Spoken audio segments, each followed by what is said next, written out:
पालित है art of giving 12तम आंतर्जातीय आर्ट ऑफ गिविंग दिवस ओडिशा भारत समेत विश्वर 220 देश में पालित होइछि। सेही क्रम में ब्रह्मपुर सरकारी आईटीआई प्रेक्षालय पालित होइछि आर्ट ऑफ गिविंग दिवस।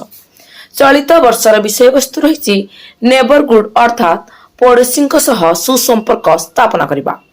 2013 मसीहा मे 17 तारिख में शिक्षाविद तथा समाजसेवी डॉक्टर अच्युत सामंत परिकल्पित यह प्रयास एक आंदोलन रे परिणत होइछि। देवार कला जानिथिले ही समग्र मानव समाज रे शांति मैत्री सौहार्द्य बंधुता और भल पाइबा वृद्धि पाइब। ब्रह्मपुर किस्र जिला संयोजक डॉक्टर सीमांचल बेहेरा और कलिंग टीवी दक्षिण ओडिशा मुख्य प्रकाश पट्टनायक संयोजन आयोजित कार्यक्रम अतिथि रूपे वायुसेनार अवसर प्राप्त एयर वाइस मार्शल मानस रंजन मिश्र, ब्रह्मपुर मेयर संघमित्रा दलई, जमीनकांत दास, प्रमोद जेना, निर्मल चंद्र साहू प्रमुख अतिथि रूपे योगदान करथिले।